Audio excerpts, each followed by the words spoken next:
The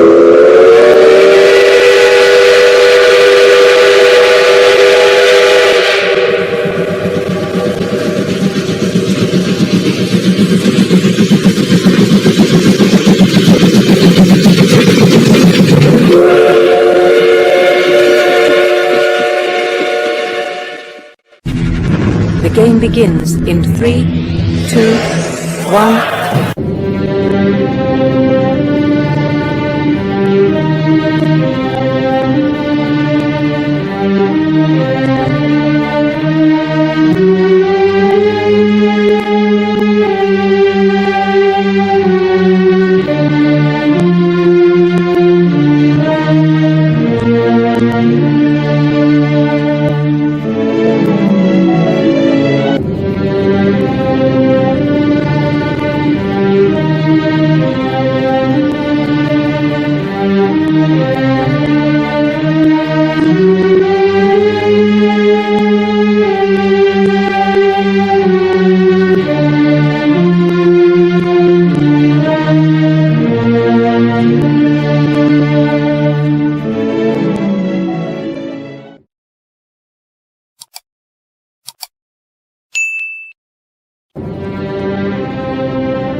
전국의 시청자 여러분, 그리고 해외 동포 여러분, 안녕하셨습니까? 지금부터 선한 목자 TV 방송을 시작하겠습니다. 먼저 하나님께 기도드리겠습니다. 그러므로 너희는 가서 모든 족속으로 제자를 삼아 아버지와 아들과 성령의 이름으로 세례를 주고 내가 너희에게 분부한 모든 것을 가르쳐 지키게 하라. 볼지어다 내가 세상 끝날까지 너희와 항상 함께 있으리라. 아멘. 아멘. 거룩하시고 자비하신 하나님 아버지, 오늘 이 시간에도 구원받아 하나님 나라에 들기를 원하시는 심령들이 하나님의 말씀을 기다리고 있사오니 성령께서 친히 인도하사 들은 바 말씀을 잘 깨달을 수 있도록 도와주시옵소서. 아멘. 그리하여 말씀을 들음으로 믿음이 생겨나게 하시고 믿음을 통해 하나님의 자녀로 거듭나는 놀라운 역사가 있게 하여 주시옵소서. 믿사옵고 감사하오며 우리 주 예수님의 이름으로 기도하였습니다. 아멘. 아멘.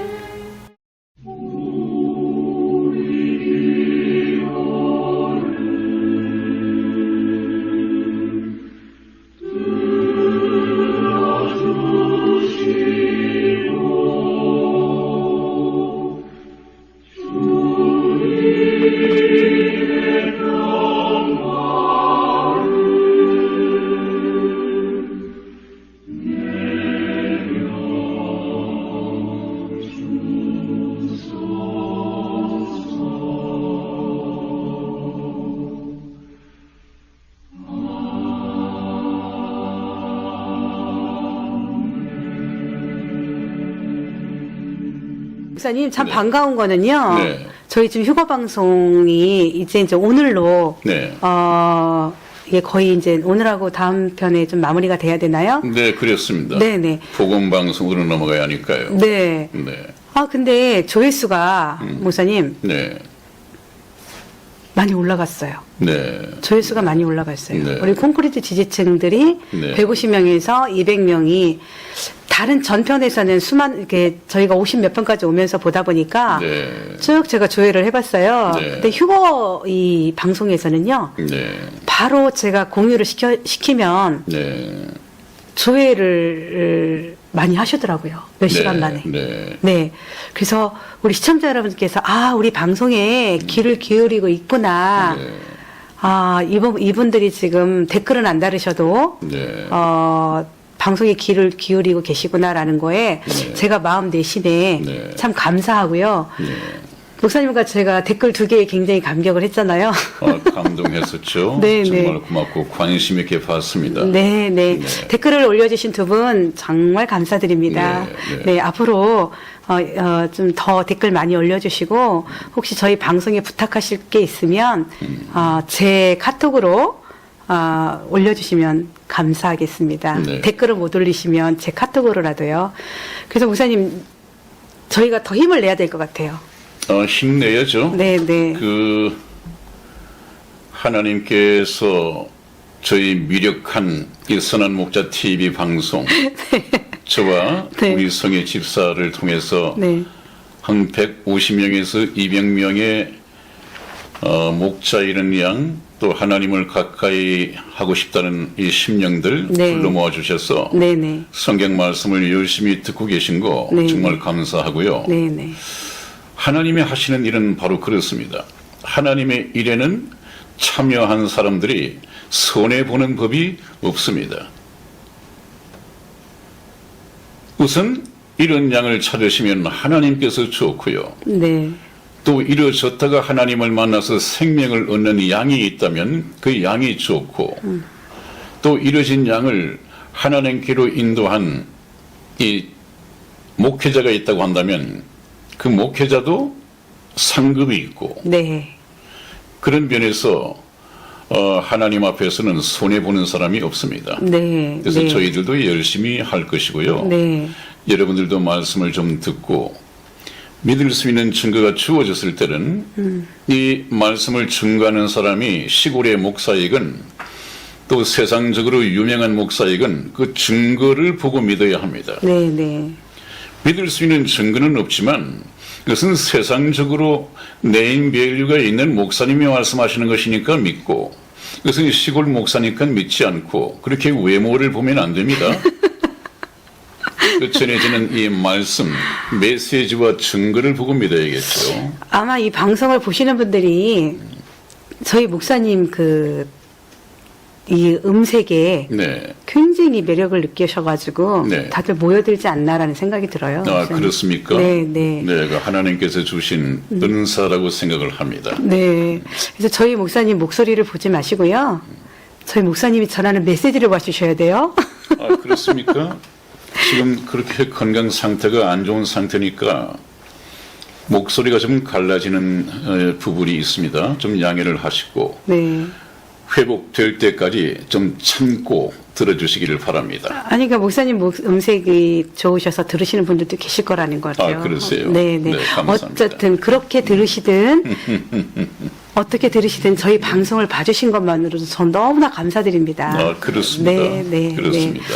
그래서 목사님, 네. 지금 이제 오늘 저희 네. 방송이 또 예복을 입지 않은 사람이라고 지금 타이틀이 지금 네.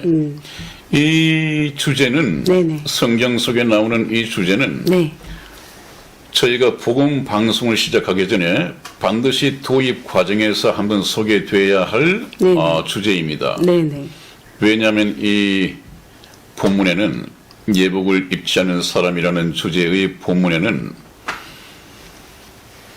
혼인잔치에 초청을 받은 사람들의 태도가 있고 그 다음에 참석한 사람 중에서 예복을 입지 않아 가지고 쫓겨난 사람이 있습니다. 그래서 저와 여러분들은 하나님께서 천국 잔치를 지금 벌이고 계시다고 했는데 그 잔치에 갈 것이냐 말 것이냐, 그 초청에 응할 것이냐 응하지 않을 것이냐, 응하지 않는다면 이유는 무엇인가, 이거를 좀 공부를 해보고요. 그 다음에 초청을 받아서 잔치에 들어갔지만 예복을 입지 않은 사람이 쫓겨나서 벌을 받게 되는데 그 예복은 무엇인가, 이 두 가지를 조금 언급을 하고 복음 방송에 들어가는 것이 상당히 순서에 맞다고 생각이 됩니다. 목사님, 그럼 예복은 다미선 교회처럼 흰 옷을 입고 가야 되나요? 그 예복이요. 네, 그건 정말 넌센스였죠. 네, 성경과는 전혀 상관이 없는 네. 참 넌센스였고요. 네, 네, 그런 목사님이 그렇게 가르친다는 것도 참 비극적인 얘기지만 네, 또 그 말씀을 분별하지 못하니까 통일되게 그런 옷을 무슨 학교의 제복처럼 입고 가는 것 또한 네. 얼마나 우스꽝스러울 수밖에 없습니다. 네. 그러니까 지난번 방송 내 보낼 때도 MBC의 뉴스 보도에서도 좀 비아냥거렸고 네. 또 손석희 앵커 브리핑인가 하는 데서 손석희는 얼마나 또 조롱까지 했습니까? 네. 네. 네. 그 조롱거리가 되어서는 안 되죠. 그렇죠. 그것은 목사와 네. 네. 또 성경 말씀을 제대로 이해를 하지 못하고 네. 그것이 하나님을 기쁘시게 하는 것이라고 생각하는 그 우리 교인들에게 문제가 있는 것이죠. 네. 네. 그런 조롱거리가 되지 않고 네. 예수님을 믿는 것이 얼마나 자랑스러운 일인가, 네. 얼마나 영광된 일인가 네. 하는 것을 우리가 알기 위해서 성경을 가지고 하나님의 성도로서 하나님의 온전한 사람으로 성장해 가야 합니다. 네. 그래서 네. 결국 그리스도인의 인격에서 예수 그리스도의 향기가 풍겨나게 되고 네. 예수 그리스도의 편지로 읽혀지게 되고 네. 하는 이런 성도가 되어야만이 하나님께서 기뻐하시는 그런 사람이 되겠죠. 네. 그런 사람으로 성장하기 위해서 우선 첫 단추부터 잘 키워야 하는데 그 단추가 무엇이냐? 바로 성령으로 거듭나는 것입니다. 네. 예복을 찾아 입는 것입니다. 오늘 이 말씀을 위해서 역시 성의 집사와 제가 예복을 입지 않은 사람에 대한 본문 말씀을 쭉 한번 교독해 보겠습니다. 네. 네. 마태복음 네. 22장 1절에서 14절까지 말씀 좀 길지만 같이 교독해 보겠습니다. 제가 먼저 읽겠습니다.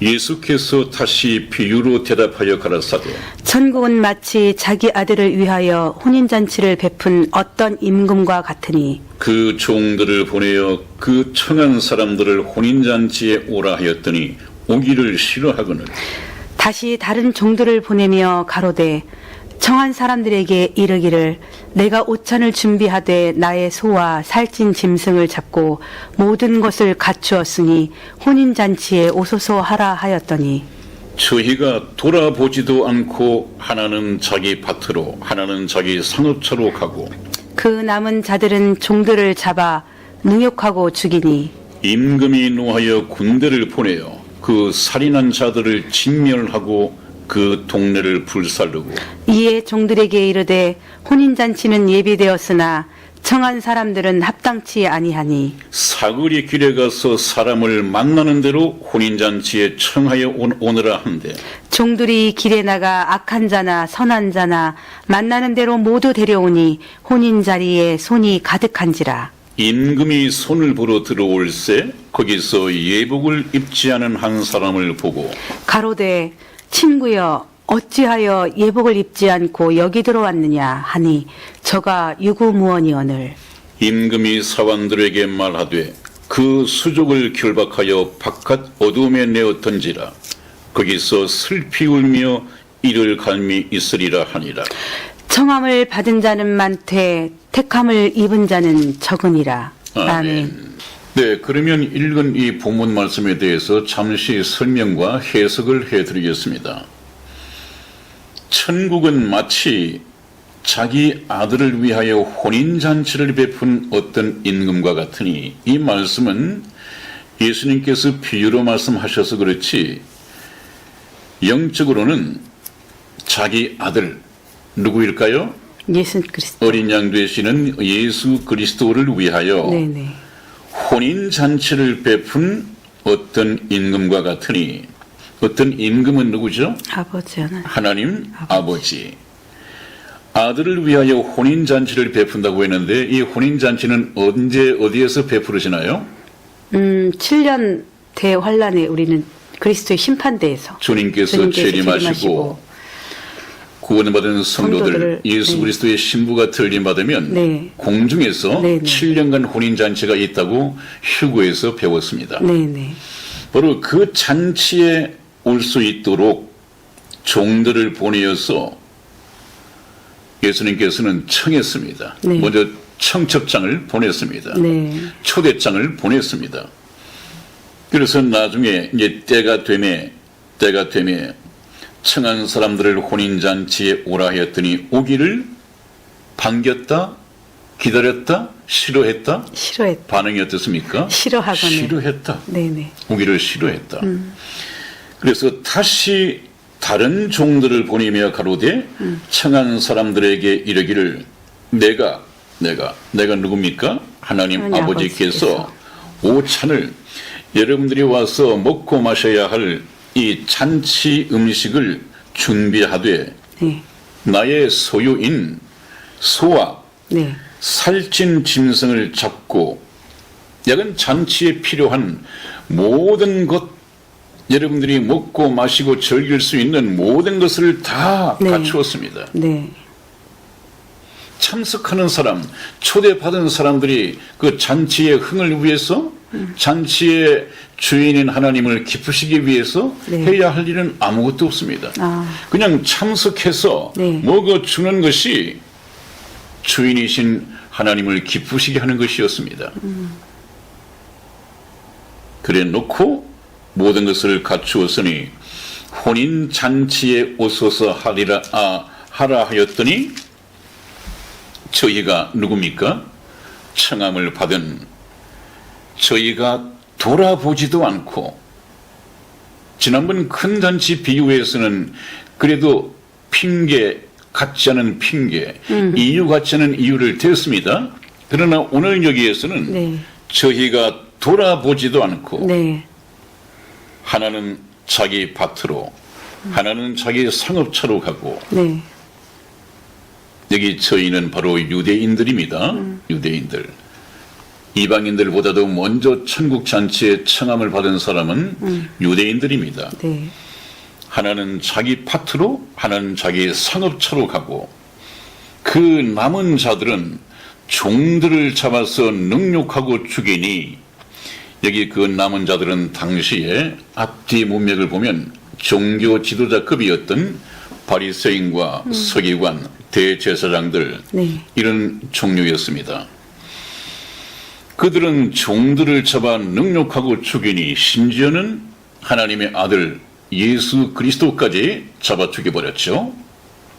그랬더니 임금이 노하여 군대를 보내어 그 살인한 자들을 진멸하고 그 동네를 불사르고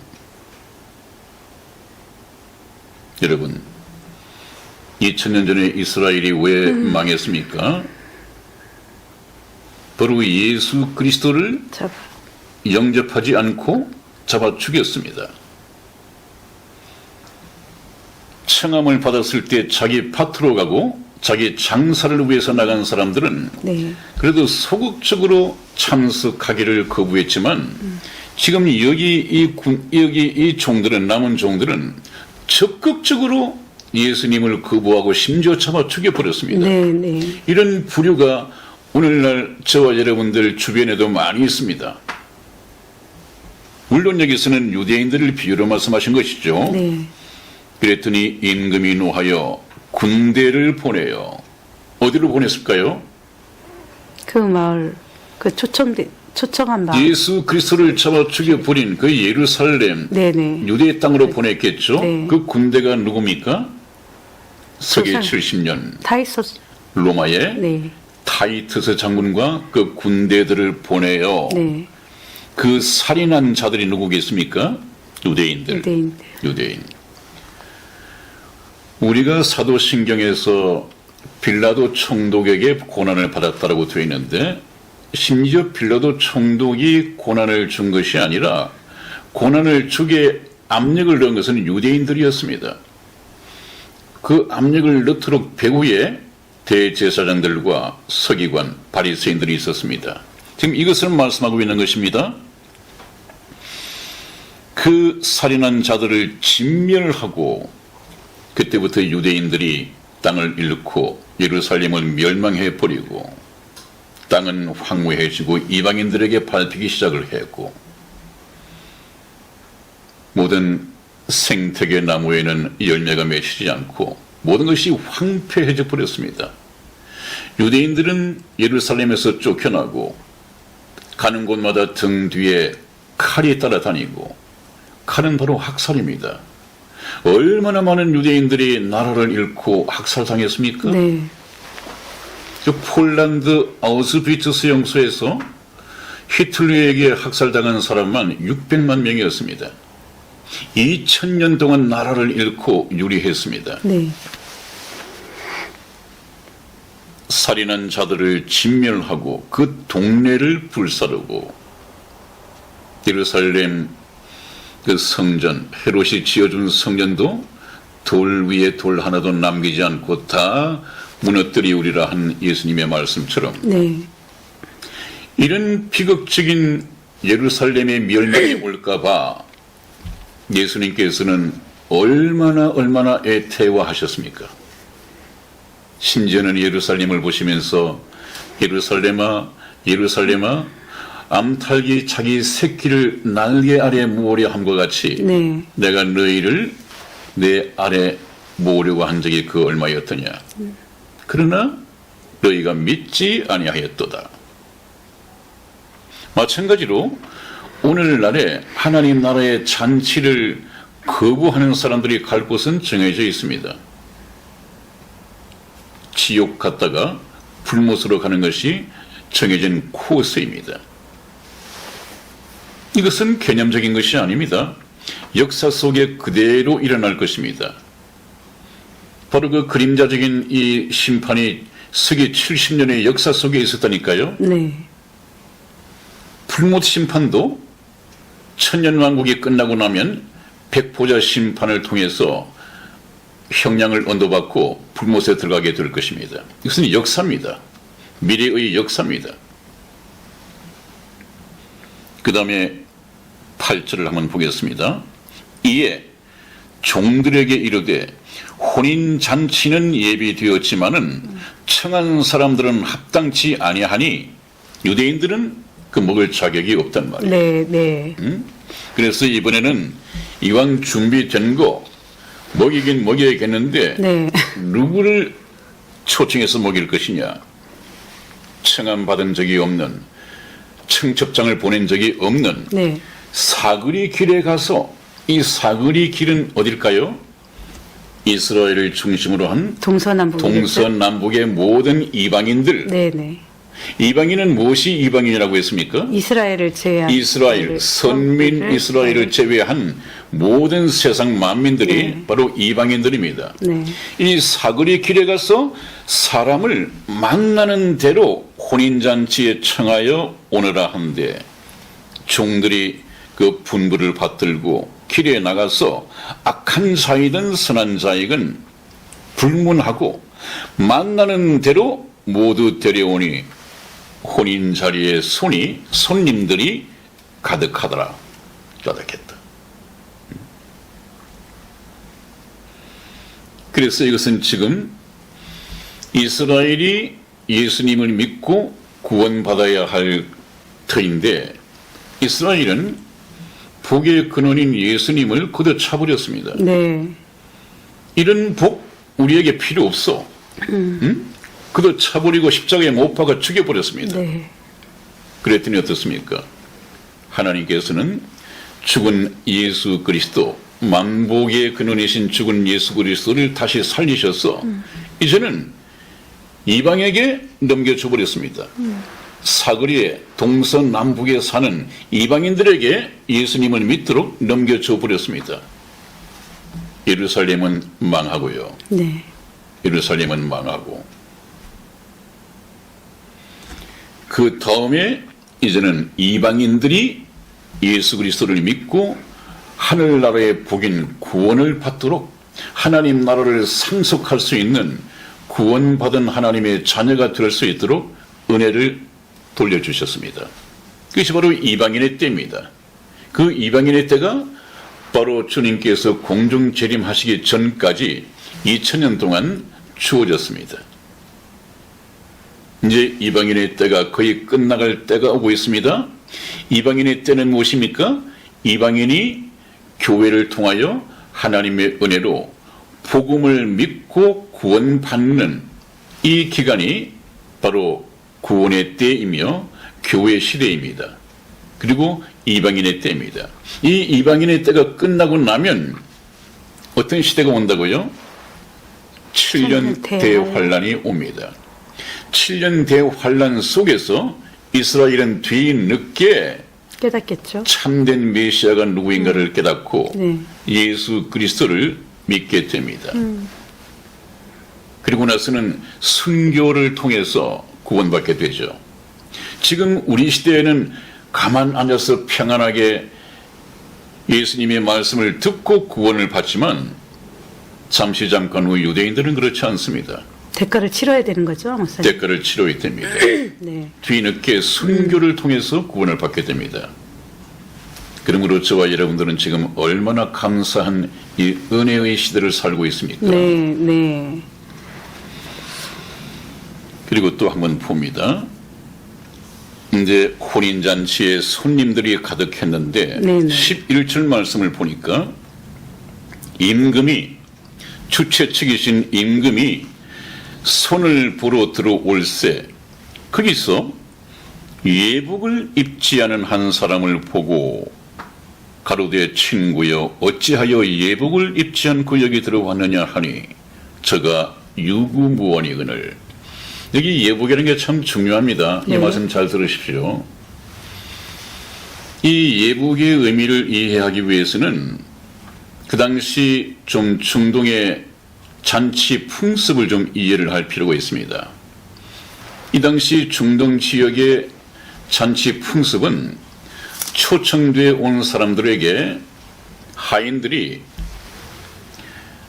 파티장 문 앞에서 오는 사람마다 개인에게 예복을 빌려줍니다. 그러면 이 사람들은 반드시 주최 측에서 제공하는 이 예복을 입고 그 잔치에 참여하는 것이 예법이었습니다. 네, 네. 그래서 이 예복이라고 하는 것입니다. 네, 네. 특히 페르시아 같은 곳에서는 이 궁중에서 저런 잔치가 베풀어질 때 아예 예복을 하나씩 빌려주는 것이 아니라 아예 줘버립니다. 반드시 그것을 입어야죠. 그런데 그 법도에 맞지 않게 예법에 맞지 않게 예복을 입지 않은 한 사람을 보고 그랬습니다. 이 사람은 왜 예복을 입지 않았을까요? 아마 자기가 입고 온 옷이 훨씬 더 아름답다거나 좀 더 튀어나 보인다거나 눈길을 끈다거나 이렇게 생각했을 가능성이 있습니다. 그런 옷이었다 하더라도 그 파티에 잔치에 참석하기 위해서는 자기 옷을 벗어야 합니다. 우리가 예수님을 믿기 위해서도 예수님께서 초청하시는 예수님을 믿는 이 잔치에 나가더라도 내 방식, 내 철학, 나만이 맞다고 하는 이 고집, 아집 이런 것은 내려놔야 합니다. 벗어야 합니다. 하나님의 말씀을 듣고 내 것은 내려놔야 합니다. 그래야만이 천국에 들어갈 수 있습니다. 그래서 이 사람의 운명이 어떻게 되었습니까? 13절 보면 임금이 사환들에게 말하되 그 수족을 결박하여 바깥 어두움에 내어 던지라. 거기서 슬피 울며 이를 갈미 있으리라 하니라. 쫓겨났습니다. 무엇 때문에요? 예복을 입지 않고 예복을 입지 않고 자기를 고집했습니다. 내가 입은 옷이 내가 가진 것이 여기 예복보다도 훨씬 더 튀어나고 좋은 것 같은데 내가 왜 이걸 자랑 삼아야지 왜 벗고 저 사람들과 어울리느냐. 네, 네. 이것이 이제 문제였습니다. 이것이 바로 예복을 입지 않은 것입니다. 부끄러운 것입니다. 그래놓고 바깥 어둠에 내어 던지라. 거기서 슬피 울며 이를 갈미 있으리라. 이 바깥 어둠은 말할 것도 없이 지옥이죠. 네. 천국에서 내어 쫓기면 갈 곳이 지옥밖에 없습니다. 청함을 받은 자는 많되 택함을 입은 자는 적으니라. 이렇게 해서 말씀을 마칩니다. 네. 그래서 오늘 이 말씀을 통해서 저희가 공부해야 할 것은 제가 말씀을 시작할 때 두 가지라고 그랬죠. 먼저 하나님 나라의 잔치 초청을 받았으면 어떤 태도를 취할 것인가. 나는 상업차로 나가야 된다. 나는 밭에 일하러 나가야 한다. 나는 장가 들었으므로 집에 돌아가야 한다. 그것을 전번에 제가 누누이 말씀을 드렸습니다마는 인자가 공중에 재림할 때, 인자가 다시 올 때는 노아의 때와 같을 것이다. 롯의 때와 같을 것이다. 그때 사람들이 먹고 마시고 시집가고 장가가고 사고 팔고 또 롯의 때는 집을 지으면서까지 그런 일상적인 생활의 집착 때문에 시간을 낼 수 없어서 이 귀중한 천국 잔치의 초대를 거절했다. 이것은 비단 노아의 때와 롯의 때와 같지는 않을 것입니다. 여러분들도 마찬가지일 것입니다. 예수님께서는 왜 이 말씀을 하시면서 과거에 노아의 때와 롯의 때를 상기시킵니까?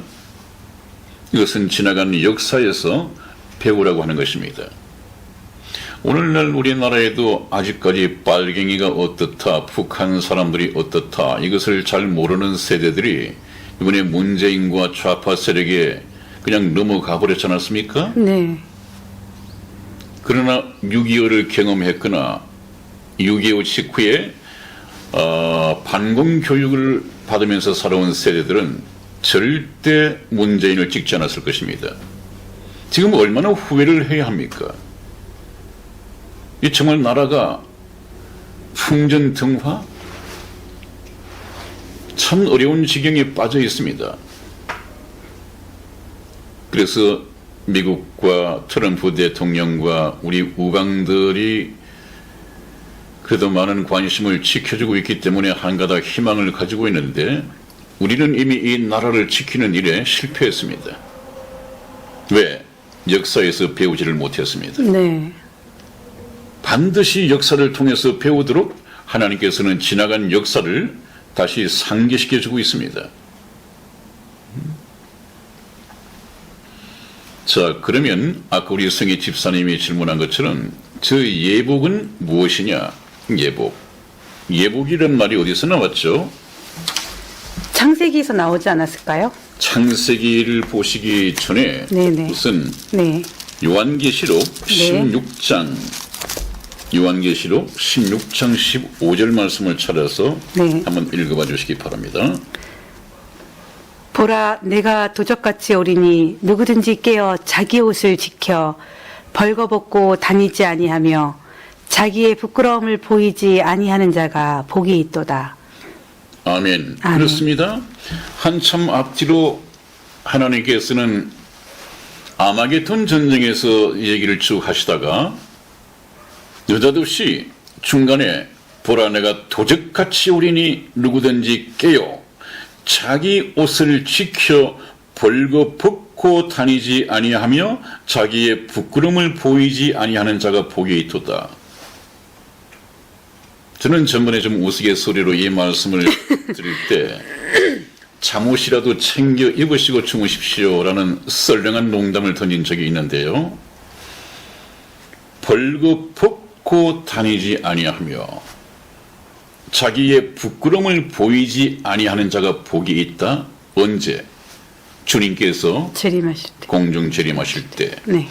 도적과 같이 오실 때, 네. 믿지 않는 사람들이 생각지 않은 때에 네네. 주님께서 오실 텐데 그때 벌거벗고 다니지 아니하며 자기의 부끄러움을 보이지 않는 자가 복이 있다. 우리가 이 말씀을 이해하기 위해서는 또 제가 항상 말씀드리는 시대 도표를 따라서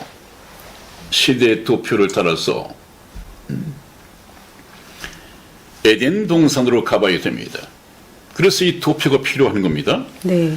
지금 말씀은 요한계시록 이 세상 종말에 가까운 끝부분에서 하신 말씀이지만 네네. 이 말씀을 우리가 해석하고 이해를 하기 위해서는 에덴 동산으로 가봐야 됩니다. 에덴 동산에서 어떤 일이 있었느냐 한번 보십시다. 네. 창세기 2장 25절을 찾아서 읽어보십니다. 창세기 2장 25절.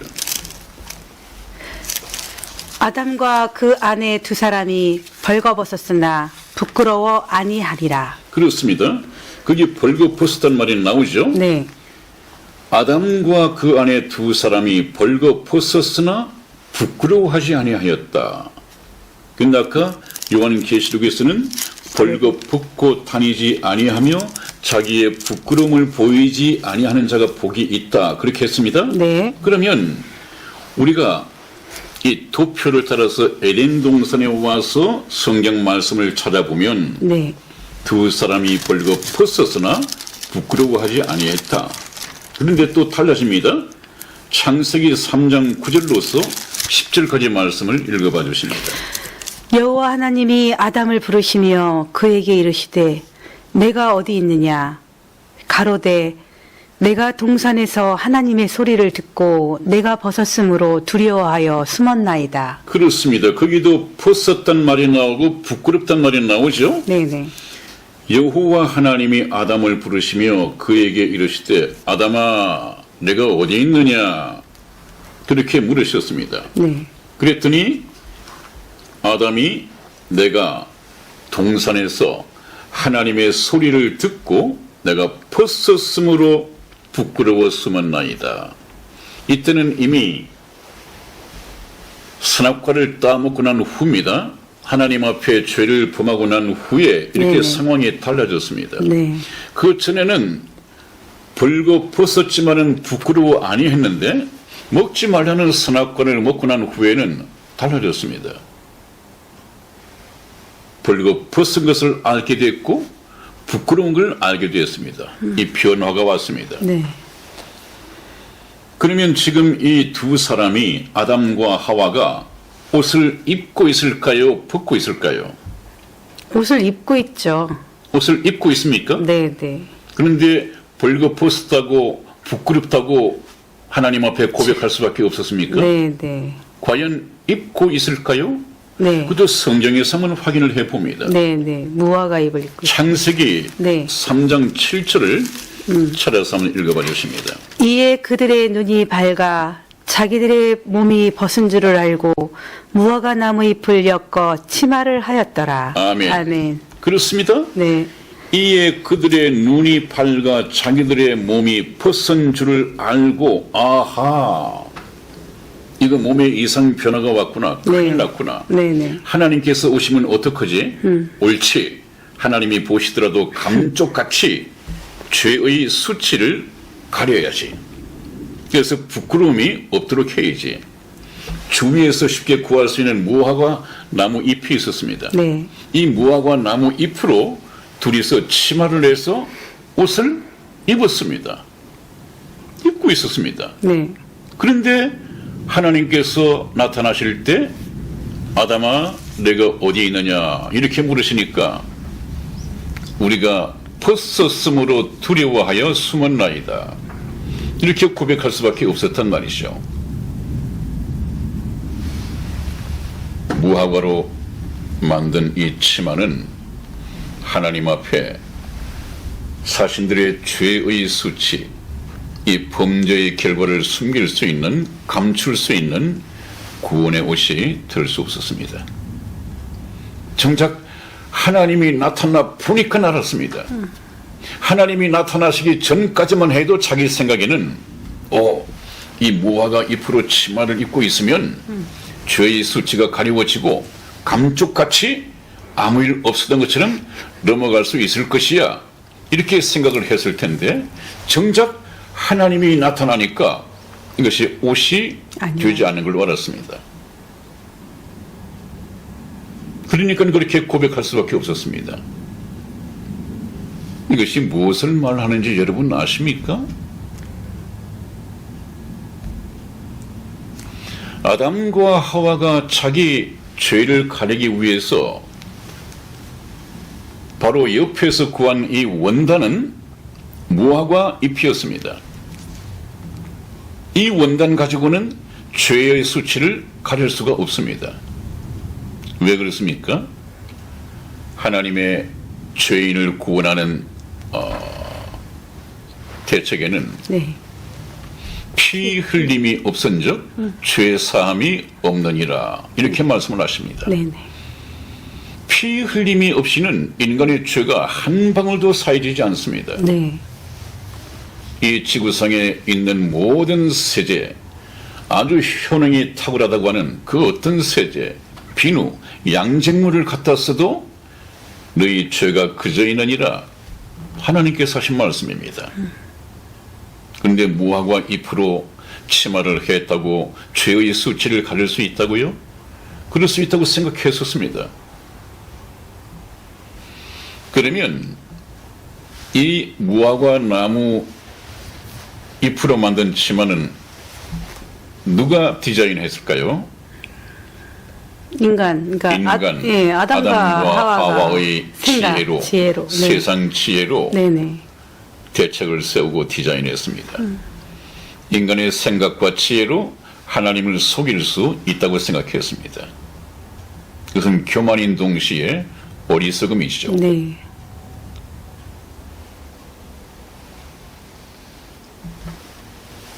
그 다음에 한번 봅니다. 또 그러면 이 무화과 나무 잎은 무엇이냐? 바로 이 세상의 종교입니다. 기독교를 제외한 모든 종교가 무화과 나무입니다. 지금 불교를 믿고 이슬람을 믿고 힌두교를 믿고 이 세상의 그 어떤 종교를 믿고 믿으면서 네. 그래 다른 종교는 몰라도 내가 믿는 이 종교만 열심히 믿으면 구원받을 수 있을 거야. 네. 죄 사함을 받고 천국에 갈 수 있을 거야. 이렇게 믿고 있단 말이죠. 네. 그 종교를 붙잡고 있단 말이죠. 이 세상에 있을 때는 철떡같이 믿었는데 막상 죽어서 하나님 앞에 가보니까 여러분들 불교를 믿는다고 그 영혼이 부처 앞으로 가거나 힌두교를 믿는다고 무슨 교주 앞으로 가거나 이렇게 되는 것이 아닙니다. 흙은 여전히 땅으로 돌아가고 신은 그 주신 그 영혼 말입니다. 네. 신은 그 주신 하나님께로 돌아가기 전에 기억하라. 이 세상 종교 믿는 사람들 잘못 알고 있는 것입니다. 인간을 만드신 분이 하나님이십니다. 그러므로 흙은 여전히 땅으로 돌아가고 그 신은 영혼은 주신 하나님께로 돌아가게 되어 있습니다. 하나님 앞에 가보면 아이고 내가 이거 잘못 믿었었구나. 선택을 잘못했구나. 나는 세상에서 살고 있을 때 내가 믿는 종교가 맞는 종교이고 이 종교를 믿고 충성하면 천국 갈 줄 알았는데 왜 하나님 앞으로 왔지? 하나님 앞에 서게 되면 그렇게 믿던 이 세상에서 자기의 종교가 범죄의 수치를 가릴 수 있는 구원의 옷이 될 수 없다는 것을 뒤늦게 알게 됩니다. 그거 어떻게 하실 겁니까? 이것이 어떤 기독교의 독단이고 독선입니까? 여러분들이 왜 기독교를 다 믿어야 하는지 제가 다음 복음 방송에서 말씀을 드린다고 그랬죠. 그분께서 우주와 그 가운데 있는 만물을 지어 만드시고 인간도 만드시고 인간을 만드셨기 때문에 인간에 대한 운명의 심판권도 그분이 갖게 되는 것입니다. 다른 신은 없습니다. 오직 하나님 한 분밖에 없습니다. 어떻습니까? 더 이상 무화과 나무로는 옷이 될 수 없습니다. 네. 이 세상 종교로는 옷이 될 수 없습니다. 네. 그 다음에 이제 하나님께서 죄 지은 아담과 하와를 불쌍히 여기시고 하신 일이 무엇입니까? 3장, 창세기 3장 21절을 찾아서 한번 읽어봐 주십시오. 여호와 하나님이 아담과 그 아내를 위하여 가죽옷을 지어 입히시니라. 아멘. 아멘. 거기에 참 많은 비밀이 들어있고요. 네네. 이것을 신학자들은 최초에 계시되어진 복음이라고 해서 네. 원시 복음이다 그렇게 얘기를 합니다. 네네. 여기서부터 하나님의 구속의 역사가 저 뒤에 도표를 보시는 것처럼 6,000년간 계속 이어집니다. 그게 무슨 비밀이 있습니까? 그래, 아담과 하와야, 내가 하나님 앞에 범죄를 저지른 것은 사실이지만 네. 그 범죄를 사함받고 내가 구원받는 것은 네가 네 디자인해서 입은 그 무화과 옷으로는 안 된다. 너를 구원할 수 있는 그 옷은 네가 디자인하는 것이 아니라 하나님의 지혜로 하나님께서 친히 원단을 구하시고 하나님이 지어 입히셔야 하는 것이다. 네. 그것을 가죽 옷이라고 했습니다. 네. 가죽 옷. 그러면 조금 상상을 해보십시다. 에덴 동산에서 이 가죽 옷을 지어 만들기 위해서는 가죽 원단이 필요했는데 네. 이 가죽 원단은 어디서 나왔을까요? 뭐 동물이나 그 안에서는 동물이겠죠? 여기서는 이름이 밝혀져 있지 않지만 네, 네. 아마 어떤 동물이 네. 피 흘려 죽고 네. 대신에 자기의 가죽을 남겼겠죠. 제공했을 것입니다. 네. 그 동물은 죄가 있습니까 없습니까? 동물은 죄가 없죠. 죄 없는 동물이 하나님 앞에 죄를 범한 인간의 죄를 가리우기 위해서 구원의 옷을 만드는 일에 희생당했습니다. 네. 여러분, 이게 힌트가 떠오르시지 않습니까? 네. 벌써 에덴 동산에서부터 네, 네. 이름 없이 피 흘려 죽은 그 동물은 누구이겠습니까? 예수님이시죠. 예수 예수님이십니다. 그리스도. 네, 네. 성경 앞뒤를 맞춰보면 네. 성경에서는 이름이 기록되어 있지 않지만 네. 이 희생당한 짐승은 이 양일 가능성이 있습니다. 왜냐하면 예수님께서 이 세상에 세상 죄를 지고 가는 어린이 양으로서 오셨습니다. 네. 예수님이 십자가상에서 피 흘려 죽으신 것은 피 흘림이 없은즉 죄인들의 죄 사함이 없으니까 예수님께서 피 흘려 죽으시고 예수님의 가죽, 예수님의 가죽, 이 가죽을 믿는 자들에게 전부 다 구원의 옷으로 주셨습니다. 아멘. 지금 가죽 옷을 지어 입히시고 그래, 일단 나가 있으라. 너는 죄를 범했으므로 너는 문둥병이 예를 든다면 문둥병 환자가 되었으므로 거룩한 하나님과 에덴 동산이라는 같은 공간에서 살 수 없다. 네. 너는 일단 나가라. 나가 있으면 내가 있는 그곳에 내가 문둥병을 치료해 줄 수 있는 내 죄를 완전히 치유해 줄 수 있는 구원자, 훌륭한 의사를 보내겠다. 하나님께서 약속하셨습니다. 그분이 바로 예수 그리스도이십니다. 건강한 자에게는 의원이 쓸데없고 병든 자에게라야 의원이 필요하나니 네. 죄의 병을 고쳐주기 위해서 오신 분이 바로 예수님이십니다. 그분은 죄를 고치기 위해서 또 죄사함을 얻게 하시기 위하여 십자가상에서 피 흘려 죽기 위해서 오셨습니다. 이것이 얼마나 참 무슨 모순이 있습니까? 성경 창세기에서부터 쭉 요한계시록까지 흐르는 맥이 그렇습니다. 그러면 성경에 말씀하시는 말은 무엇입니까? 하나님은 오로지 하나, 아담의 죄 때문에 잃어버린, 그래서 지옥 가고 심판받아서 영원한 불못에 갈 수밖에 없는 아담의 후손들을 예수 그리스도의 희생으로서 구원하시는 일입니다. 그래서 구원의 옷이란 말씀이 있고요. 성경 속에 네. 의의 겉옷이란 말이 있고요. 네. 이제는 그리스도로 옷 입는다. 왜? 그리스도께서 피 흘려 죽으시고 예수 그리스도의 가죽을 믿는 자들에게 옷으로 주셨습니다. 그러므로 믿는 자는 아무리 죄가 많다 하더라도 예수를 믿으면 하나님께서는 예수 그리스도의 옷을 입고 있으므로 자기 아들 예수 그리스도로 간주해 주십니다. 그것이 무엇입니까? 죄인이지만 의롭다고 간주해 주십니다. 뭐를요? 예수 그리스도를 믿는 그 믿음을 의로 여겨 주신단 말이에요. 네. 이것이 바로 좀 신학적으로 얘기를 하면 네. 칭의입니다. 칭의. 의롭지 않지만 의롭다고 칭해 주신단 말이에요. 성경 한 군데만 찾아보고 마치겠습니다. 갈라디아서, 신약 성경 갈라디아서 3장 26절에서 27절 말씀을 찾아서 한번 읽어봐 주십시오.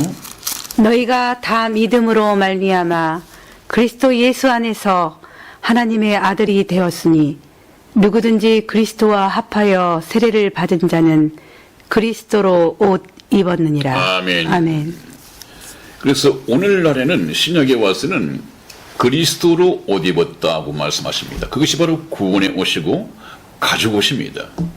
에덴 동산에서 이름 없는 동물이 피 흘려 죽음으로써 죄 지은 아담과 하와의 죄를 가리워주기 위해서 구원의 옷의 원단이 되었지만 신약에 와서 예수님께서는 죄인들을 구원하시고 죄로 인한 범죄의 수치를 가려워주시고 부끄러움을 없이 해주시기 위해서 자신이 피 흘려 죽으시고 자기 가죽을 원단으로 제공해 주셨습니다.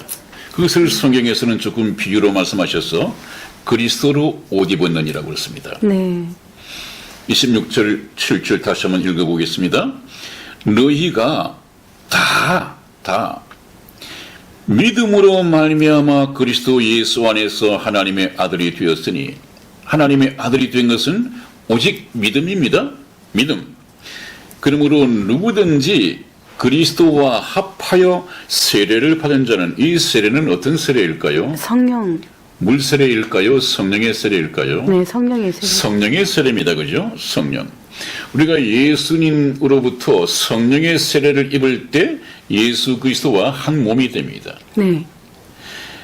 그렇게 합하여 세례를 받은 자는 그리스도로 옷 입었느니라.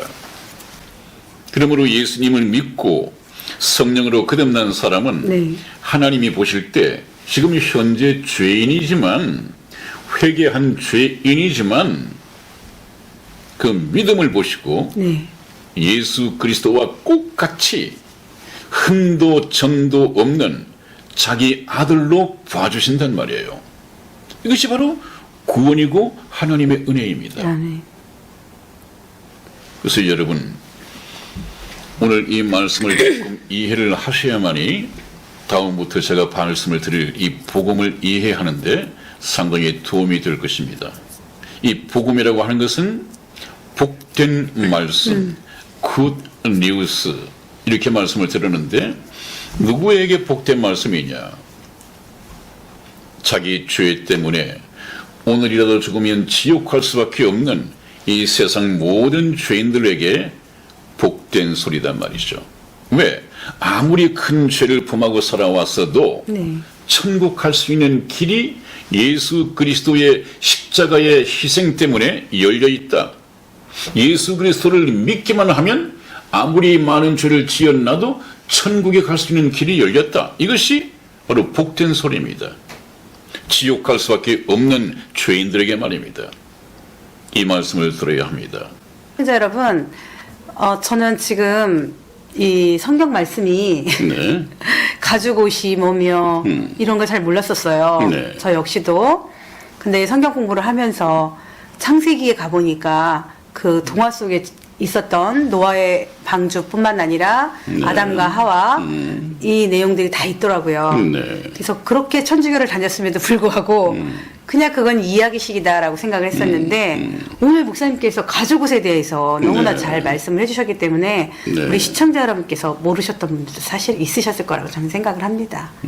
그러니 저희 그 선화목자 TV 방송은 여러분들에게 정말 하나하나 저는 목사님께서 이 말씀을 주실 때 이유식을 하는 아이에게 네. 그 씹어서 잘게 잘게 부숴서. 잘라서 우리 아이가 잘 받아먹을 수 있게끔 엄마들이 다 잘게 부수거든요. 네, 그렇습니다. 네, 네. 그렇게 참 느껴지는데 아마 우리 시청자 여러분도 그렇게 느껴지실 것 같아요. 그래서 우리 시청자 여러분들은 저희 선화목자 TV 방송을 통해서 정말 성경과 성경, 이경, 해경으로 구원 받으실 준비만 하고 계시면 될 것 같아요. 지금 초청을 한 거잖아요, 목사님. 오늘 그렇습니다. 저희가 그렇습니다. 읽은 게 초청을 한 거니까 저희 선화목자 TV 방송이 여러분들이 구원의 길로 이르는 것을 초청을 합니다.